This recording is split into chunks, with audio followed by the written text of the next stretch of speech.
What if I told you that the secret to achieving more was actually doing less? I know, it sounds like a paradox, doesn't it? But today, let's explore this surprisingly powerful idea together. Does this feel familiar to you? You know that feeling? Like you're on a hamster wheel, just running faster and faster, but somehow you're not really getting anywhere? It's such a common feeling in our world today. Well, if that resonates with you, you've probably fallen into what we call the hustle culture trap. It's this idea that's everywhere, this idea that we need to be productive and on all the time, 24/7. But honestly, this constant pressure, it's burning us all out. And also culture, it makes a really compelling promise, doesn't it? It dangles these ideas of achievement, success, and even self-worth in front of us. But the reality? Well, the reality is often the complete opposite. Stress, burnout, and just a real decline in our well-being. There's this huge gap between what we're promised and what we actually get.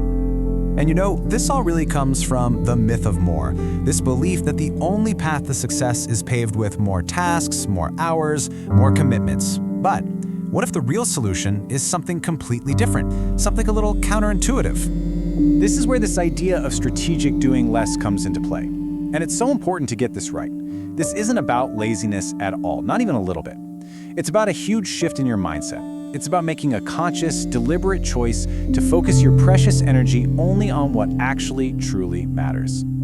So, why does this approach work so well? Well, the answer is actually inside our own heads, because our brain is our most valuable resource, and learning how to protect it, well, that changes everything. Okay, so here's a really fascinating concept from psychology. Our brains have something called limited cognitive resources. Think of it like a phone battery. Every decision, every task, every bit of busyness drains that battery. And eventually you get what's called cognitive depletion. You've basically just run out of mental fuel. And you can see the impact so clearly right here. A focused brain, it's operating at full capacity, 100%. But just look at what happens after a bit of multitasking. Our mental energy just plummets. This leaves us with so much less capacity for the things that really count, like creative thinking, or making really good, thoughtful decisions. So, if constant action is what's draining the battery, what's the charger? It's downtime. And taking a break, it isn't just about stopping what you're doing. It's about actively refueling, and the benefits are just so powerful. It really is amazing what happens when we just give our brains a little room to breathe. The research shows that downtime directly improves our mood and our ability to concentrate. It creates space for creativity, for deeper insights, and maybe most importantly, it helps us shift away from those knee-jerk, stressed-out reactions to more thoughtful, intentional responses. And this isn't just some wellness trend, this is backed by real science. I just love this quote from Psychology Today. Creativity is fueled by downtime. It's in those quiet moments when our mind relaxes that it can make all these new, surprising connections that lead to our very best ideas. So, how do we actually do this?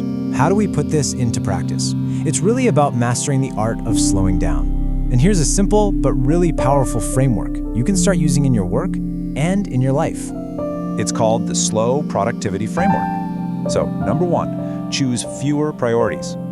Be absolutely ruthless about focusing only on the things that will have the biggest impact.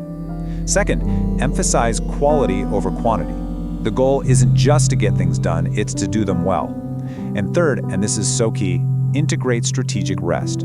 This completely reframes downtime. It's no longer a reward you get after work is done, it becomes a crucial part of the work itself. So, I'd like to leave you with a final thought to reflect on. Our instinct is always to ask ourselves, what more can I add to my plate? I want to invite you to ask a different question today. What is one thing you can gently remove from your plate to make room for what truly matters?